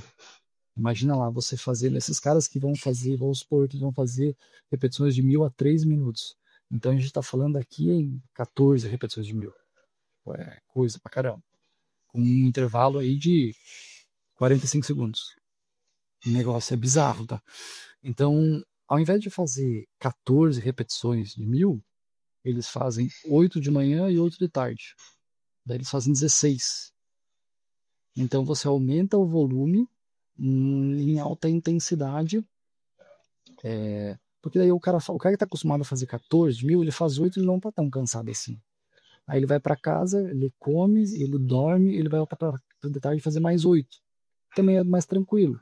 Então é um aumento de carga sem aumentar o cansaço do cara.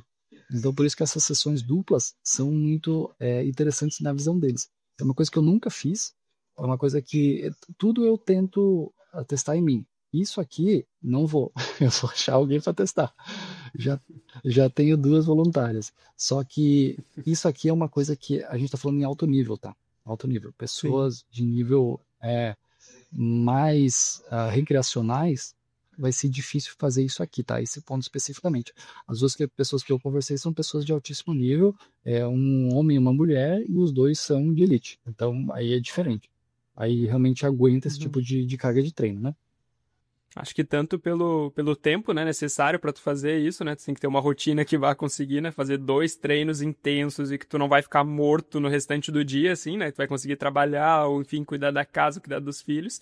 E também pela intensidade, né? Porque é algo realmente, pô, difícil e às vezes se tu não tá preparado para aquilo pode te aproximar de uma lesão Total. também, né? Então, é algo que não deve, né, simplesmente, é aquele clássico do não tente isso em casa, assim, né? Isso. Tipo, isso aí é uma porcentagem muito baixa, né? Mas é algo que, sempre que eu ouvi falar realmente do treinamento norueguês, assim, era isso, né? Que em inglês eles chamam de Double Threshold Sessions, né? Isso, Que é tipo exatamente. isso aí, né? As sessões duplas ali no limiar. E é algo que realmente é bem característico deles e que muita gente, pelo menos, acaba associando, né, tradicionalmente a essa metodologia norueguês. E eu fico pensando, né, enquanto estava falando, pô, será que teria alguma maneira da gente simular isso para um corredor ordinário, vamos colocar assim? Tipo, teria alguma forma, de alguma maneira que a gente conseguiria pensar, né, pegar esse mecanismo que ele acaba, né, tendo disso, da mesma forma que a gente fez antes, né, com os treinos mais longos, né, e adaptando para minha rotina. Tu acha que tem alguma forma que dá para adaptar essa ideia, esse conceito do treinamento, mas para alguém que talvez não tá naquele nível ou não tem aquela disponibilidade de tempo? Eu acho até que dá, mas eu pensaria o seguinte: imagina que a gente tem uma pirâmide. E a gente já falou aqui da pirâmide de Saylor, né? Sobre aquela pirâmide das maiores necessidades. Esse treino duplo, ele tá lá no topo da pirâmide. Então, eu acho que antes de pensar fazer isso, uma pessoa que treina, por exemplo, 5 vezes por semana, ela poderia começar a pensar em treinar 6, treinar 7. Ela não precisa treinar 2 vezes por dia. Eu pensaria em aumentar o volume de treino. Eu acho que ali teria um maior retorno. E se você quiser realmente, não, mas eu quero aumentar meu tempo de exposição em zona 2, também dá, simplesmente aumentando dentro do treino. Se você está fazendo lá 8 repetições de 1.000, faz 10. Você está aumentando. Ah, pô, mas eu já aguentei 10, agora quero 12. Talvez daí vale dividir por 2 de 6. Mas eu acho que isso já é um nível um pouco mais acima. A pessoa teria que estar um pouco melhor desenvolvida para isso. Entendi. Boa. O terceiro ponto, ele fala muito sobre a questão do cross-training, que seria o uso de outras atividades, né? E aqui, novamente, isso aqui também é uma coisa que a gente está falando aqui da elite, mas eu acho que isso pode ser usado por nós. E a gente já falou aqui um pouquinho sobre isso, né? O cara treina 4 vezes por semana, ele quer aumentar para 5, mas ele tá com medo de se machucar. Cara, vai para bike, vai para natação, vai para elíptico, aumenta um dia de musculação. Então, esse cross-training, usar outras atividades para você aumentar o seu volume de treino, é uma coisa que eles fazem bastante. Só que uma coisa que é interessante é que nesse estudo eles falam sobre vários esportes e eles mostram inclusive o tempo e exposição anual de cada um dos esportes. A corrida é o esporte que tem menos tempo e exposição, comparando elite com elite. Por quê? Pela questão mecânica. A lesão é muito fácil de acontecer na corrida, porque o impacto acaba nos destruindo demais. Então, eles mostram que sim, a gente precisa aumentar o volume de treino, mas precisa tomar muito cuidado com a corrida, porque ela é um esporte que machuca mais do que outros em função do impacto da mecânica dela mesmo, né? Então, talvez incluir natação, incluir elíptico, incluir musculação, incluir bike, e quando for esses outros esportes, que seja sempre em baixa intensidade. É o que ele traz também no trabalho, que os trabalhos de alta intensidade são feitos no esporte específico, mas os trabalhos de baixa intensidade podem ser feitos em outros esportes também. Então, é uma opção para quem quiser aumentar o seu volume de treino e acha que não está conseguindo mais por uma questão de lesão, uma bike. E aí eu posso estar falando de um cara que já treina 12 vezes e quer aumentar para 14, assim como um cara que treina 4 e quer aumentar para 5. Dá para incluir a bike ou outro esporte. Então, esse ponto também acaba sendo bem importante. Isso aqui vai desagradar muita gente, que é poucos modelos de treino, poucas opções de treinamento. Cara, aquela ideia de, não, agora faz 10 de 1.000, depois 10 de 200, com 400, com 600, com 800. Cara, às vezes eu vejo uns treinos, trava, que eu olho assim, cara, o cara ficou meia hora, como é que ele conseguiu lembrar desse treino, decorar? Porque eu não entendi o treino olhando de tanta coisa, que é 200, é 400, é intervalo, é não sei o que. Cara, o treino tem que ser simples. E o treino não pode ter muita variação. O treino tem que ter o objetivo correto e a variação tem que ser na questão de ritmo quando o cara evolui. Então, se você precisa ter limiar, cara, treine de limiar. A relação de 4 para 1 não tem como inventar muita roda. É repetição de 4 minutos descansa 1, repetição de 6 minutos descansa 1,5, repetição de 8 minutos descansa 2, e você vai indo entre 5 e 20 minutos. E é isso, de repetição. E é isso. Treino de VO2 máximo, cara, 1 minuto de repetição para 1 minuto de pausa, vai aumentando o volume, chega no máximo a 20 minutos. É isso. Não tem muito o que fazer. Quando a gente vai para a montanha, claro, você pode usar ali repetição em subida, que é uma variação, pode usar repetição na esteira, que é uma variação, mas não tem lá muita roda para inventar. Então, eles determinam poucos treinos e é muita repetição daqueles mesmos treinos. Então, eu sei que muita gente acaba não gostando disso. Isso é uma coisa que eu defendia muito, a variação maior de treinos, e o Guilherme batia muito, cara, treino não pode variar, treino não pode variar. E realmente, agora treinando atletas de maior rendimento, eu vejo que realmente os atletas que rendem mais, eles não variam muito os treinos. É muita repetição da mesma coisa, o treinamento não é glamouroso. Infelizmente, é assim mesmo, é mais na rotina e no foco do que na motivação. Eu acho que é isso, né? É mais importante tu saber entender o que que aquele atleta tá precisando, né? Tipo essa avaliação que a gente fez agora, né? E aí, a partir do momento que tu sabe o que que aquele atleta precisa, o remédio, ele é simples, assim, né? Que ele precisa fazer. Não precisa ficar reinventando a roda quando tu descobriu o que de fato aquele atleta tá precisando, né? Quando a gente traz para a parte, né, de um tratamento de lesão, né, para meus pacientes aqui também, eu não preciso ficar passando para eles fazerem um monte de exercício Uhum. absurdo, tipo um agachamento em cima da bola de pilates segurando um halter com um peso de um lado e outro peso do outro. Não, porque tipo esse é o exercício que eu, né, fazendo no Instagram ali, parece que tu tá fazendo um treinamento absurdo de importante e que vai ser muito eficiente e tal, e às vezes não é isso. A partir do momento que eu consegui fazer uma avaliação bem feita, eu descobri qual que é de fato a restrição, a inativação, o que está causando aquela dor, ou enfim, pode, né, um trabalho preventivo também, né, para aquele paciente, se eu descobrir o que ele está precisando fazer, eu vou passar às vezes um agachamento padrão para ele sumô, um negócio tipo muito simples assim para ele fazer, ou um ajuste, né, que eu vou fazer aqui na quiropraxia, que vai ser uma coisa muito simples, só que é de fato, é certeiro, é aquele tiro de sniper do que ele está precisando, né? Eu não preciso ficar dando tiro para todo lado para ver o que vai acertar. Não, quando tu sabe o que precisa fazer e tu sabe o que fazer, é aquilo, só precisa fazer o básico, né? Não, exatamente. Me parece que a resposta está nisso que você falou. O cara tem que ter o diagnóstico. Você precisa saber o que precisa treinar. Então, quando eu falo, cara, vamos treinar o que precisa ser treinado, porque, cara, a gente já identificou, é isso que você precisa treinar, é isso que precisa melhorar. O que acontece é que acho que às vezes as pessoas acabam fazendo um monte de coisa e aí nem sabe o que acertou, o que errou, tá fazendo várias coisas. E sem ter esse diagnóstico é muito difícil. E eu concordo totalmente contigo. Até meus treinos de musculação que eu passo pra galera, não tem variação, cara. É agachamento, leg press, a fundo, subida na caixa, o búlgaro, é isso aí. Os exercícios para esse padrão de movimento. Não vou ficar colocando agachamento na bola, com não sei o que, do lado todo. Cara, repetir muitas vezes a mesma coisa. Ah, Alex, mas por que você faz esses exercícios? Porque eu peguei os artigos dizem que esses são os exercícios que funcionam. Eles compararam e é isso que funciona. E aí você quer abrir. Já é ruim de ir pra academia. Ninguém gosta. Aí você quer chegar lá e fazer um negócio que é menos eficiente, ou você quer repetir mais vezes a mesma coisa que é eficiente? Cara, eu opto por repetir mais vezes a mesma coisa e ser eficiente.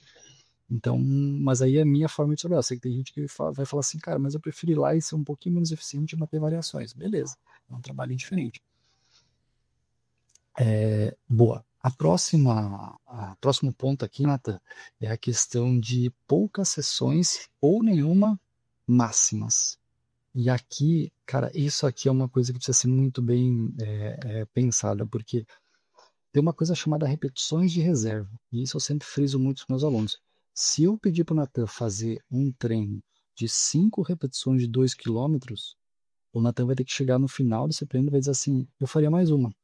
Foi foda, foi pesado, foi difícil, mas eu faria mais uma. Tem que ter repetição de reserva, você não pode chegar no limite. Por quê? Porque chegar no limite tem tempo de recuperação muito grande e não traz tanto benefício extra assim. E lembra, a gente quer uma frequência alta de treinos. Então o Nathan treinou hoje, ele vai ter que treinar amanhã de novo.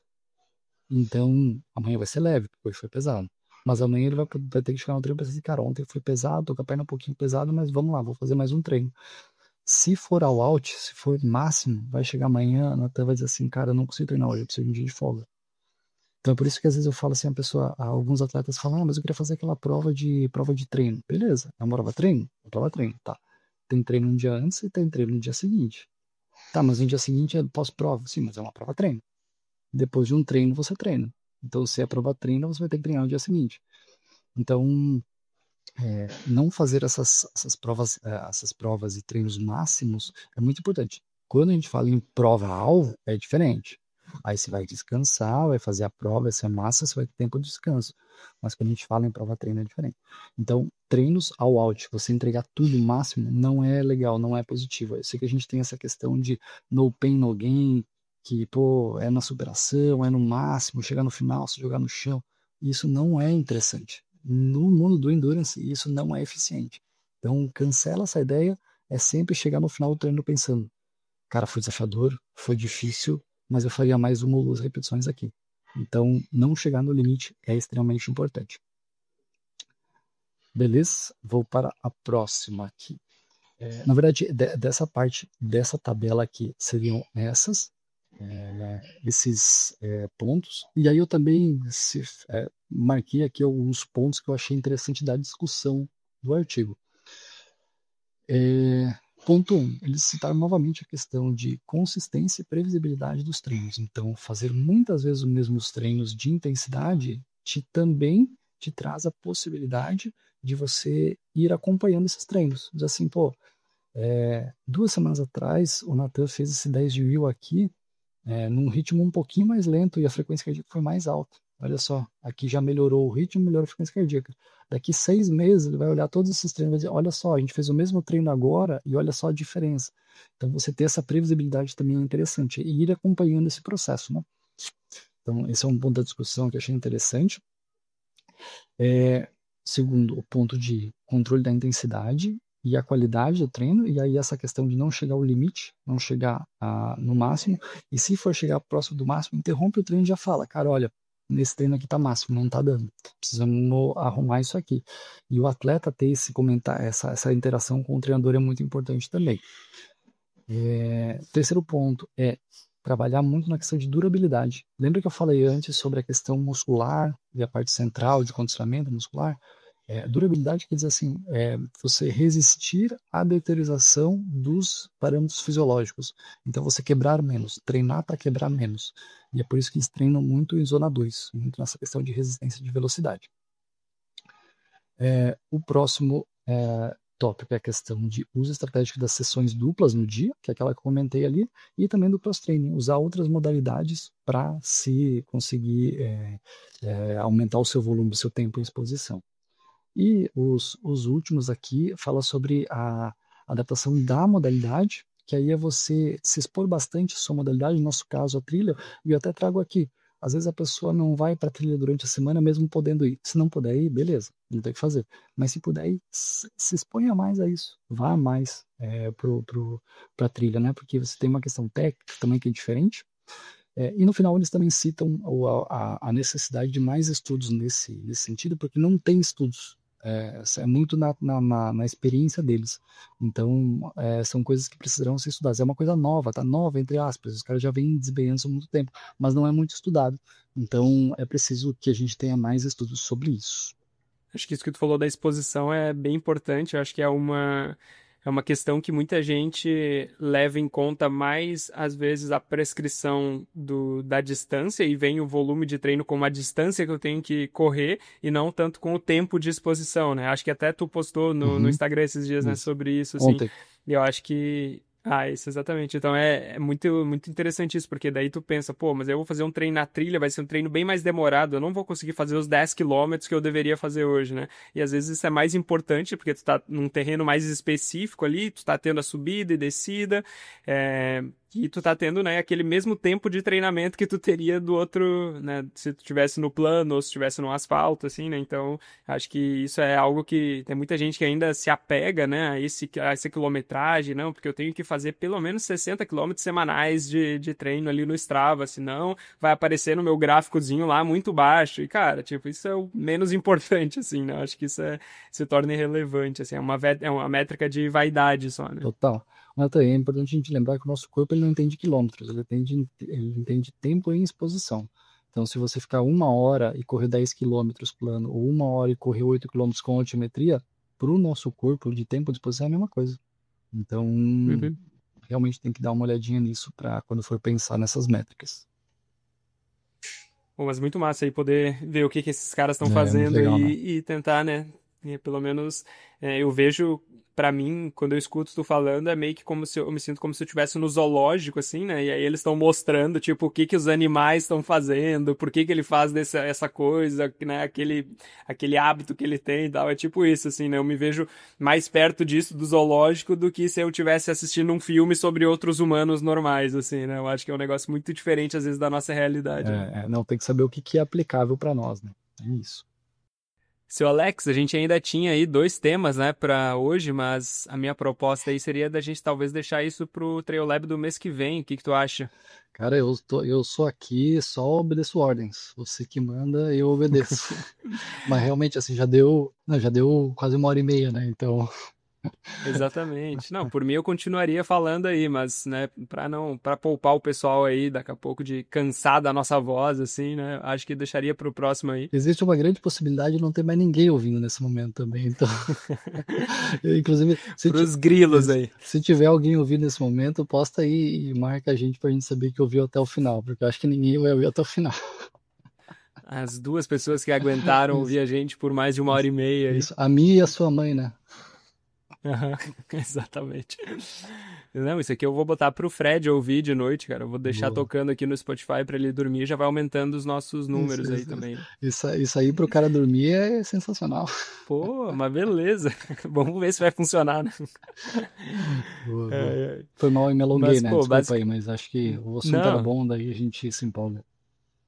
cara, eu gostei. É aquilo que a gente falou, né? A coisa que a gente gosta, né? Em primeiro lugar, a gente tá fazendo isso aqui pra gente mesmo, né? Pra Exatamente. gente mesmo sobre os assuntos que a gente gosta de conversar, então, Já que a por gente mim não falou tem umas, problema já nenhum. que a gente falou umas coisas diferentes hoje, não só sobre treinamento, até achou interessante falar isso que eu mando muito, tudo que eu fiz aqui contigo, eu faço com meus atletas e mando explicadinho. Olha, a gente vai fazer isso por causa disso, então eu explico. E aí, existe uma piada interna que é os podcasts que eu mando, de 6, 7 minutos. Então, não é falando sobre a morte da Bezerra, estou falando sobre o treinamento do cara especificamente.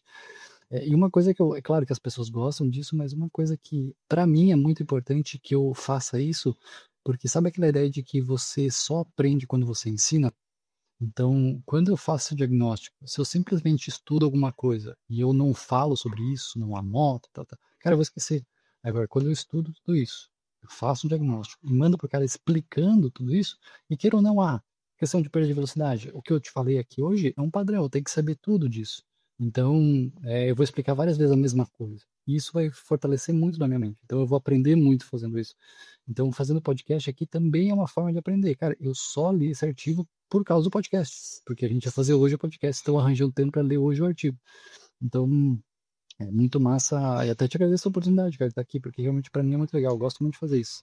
E eu acho que isso é interessante que tu trouxe, porque tu explicar para os teus alunos, aquilo de alguma forma agrega, né? Não só para o treinamento deles, mas para a vida deles, né? Como pessoa também, porque ele está entendendo os motivos por trás daquele treino ali ter 2 minutos, né? Aquele intervalo ter 2 minutos ao invés de 5 minutos, né? Uma vez que tu explica para ele, né? Como que ele está hoje, fez esse diagnóstico ali e tu explicou a importância e os motivos por trás, né, daquele treinamento, acaba facilitando e agrega para ele, né? Porque tu tá educando ele de alguma forma também, né? E é uma coisa que eu tento fazer aqui com os pacientes sempre, né? Eu não atendo simplesmente pedindo para ele deitar na maca, eu vejo o que ele tá acontecendo e saio ajustando, instalando a coluna. Não, eu explico para ele, né, o que fez ele chegar aqui, né, nesse estado, como que o corpo dele tá hoje, o que eu tô fazendo, né, quando eu faço aqueles ajustes ali e o que ele pode fazer para melhorar ou para evitar daquilo ali estar acontecendo de novo, né? Então é isso que é muito mais difícil da inteligência artificial nos substituir, né? Pode ser que eventualmente aí chegue, né, num ponto que vai conseguir, mas eu acho que esse cuidado, né, um a um, assim, que a gente tenta ter, né, nas nossas profissões e aqui no podcast de alguma forma também, eu acho que é muito importante também, porque tu acaba, né, educando a pessoa ao invés de simplesmente entregar algo pronto, assim, né, também. Total. E acho que aumenta muito o engajamento da pessoa, porque quando eu falo, olha, você tem que fazer esse treino intervalado aqui, em função disso. Depois disso aqui, a gente vai fazer aquilo para chegar aqui. Cara, o cara pensa assim, cara, eu não posso perder esse treino, eu tenho que fazer. E a mesma coisa se eu chegar aí na sua clínica, você falar assim, Alex, você tem que fazer esse alongamento aqui 3 vezes por semana por causa disso, senão você vai sentir dor lá na descida e em tal momento. Cara, eu preciso fazer isso aqui. Quando você tem consciência, quando você toma conhecimento daquilo, é muito mais fácil de engajar no processo. E foi por isso que eu comecei a explicar para os meus atletas as coisas. E eu percebi realmente que o engajamento é completamente diferente, cara. Quando eu explico uma coisa, a galera realmente entra. E aí, conforme eu vou ganhando um nível de maturidade na relação com o atleta, e eu vejo que o atleta realmente treina, tem uma rotina muito encaixada e tal, eu vou dando mais liberdade para o atleta também. Porque eu já muni ele de informações. A gente já está junto há bastante tempo. Agora, por exemplo, vou trazer aqui um exemplo que aconteceu essa semana. Eu tive uma reunião com a Maíra, depois do Brasileiro, para a gente definir como seriam os próximos passos dela a partir de agora. E grande parte do treinamento dela foi uma definição dela. Numa conversa nossa, que ela falou assim, cara, para mim isso aqui funciona melhor. Então eu trouxe todo o meu conhecimento teórico, a gente fez aquele processo para que a partir de agora seja assim. O treinamento dela. E com uma grande participação dela. E muitos atletas eu falo isso, olha, esse treino aqui é opcional. Você faz se você sentir tal coisa. Então começa a ter quando a pessoa tem um conhecimento, ela começa a ser mais independente também. Isso acaba ajudando até o meu trabalho, né? Fica mais fácil. Não, isso aí. Pô, hoje a gente tá, mesmo quando a gente vai encerrar o negócio, a gente vai engatando um assunto no outro, né? Nós dois somos muito filosófico hoje. É que eu peguei um café agora também aqui, cara. Daí... já bateu a cafeína. Isso.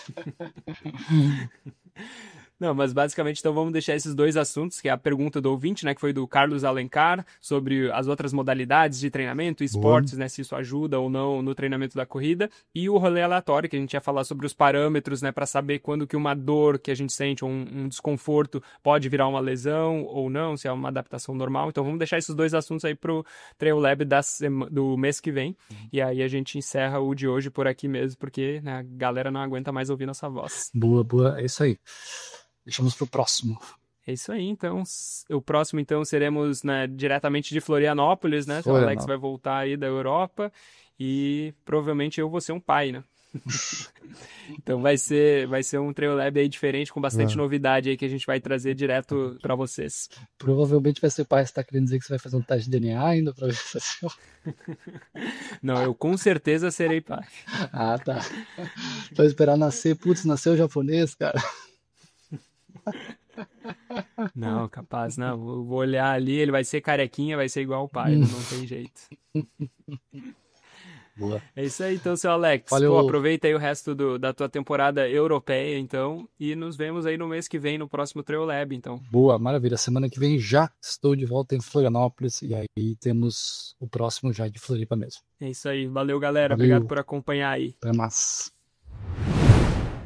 E lembrando que se você quiser conhecer o meu método que já ajudou vários corredores a correr sem dor, você pode fazer isso por um valor promocional esse mês, acessando o link na descrição desse episódio ou pela bio do nosso Instagram e conhecer o Manual do Corredor Sem Dor. Eu tenho tanta confiança que você vai achar o conteúdo muito útil que eu decidi assumir todo o risco para mim. Você pode testar todo o conteúdo por 7 dias e se decidir que o material não era bem aquilo que estava esperando, é só solicitar o reembolso direto na plataforma e será realizado automaticamente. Tenho certeza que você vai gostar muito do que eu preparei, mas se por qualquer motivo você não quiser continuar, tem até 7 dias para pedir o seu reembolso sem burocracia. Muito obrigado por ouvir mais esse podcast. Se você curtiu, por favor, nos avalie com 5 estrelas no seu aplicativo de podcast. Isso nos ajuda muito a ser encontrado por mais pessoas que estejam procurando conteúdos como esse e contribui para o crescimento do trail no Brasil. Se quiser nos acompanhar no Instagram, é só pesquisar por Trail Tropical Podcast e nos vemos por lá. Até o próximo e se divirta nas montanhas.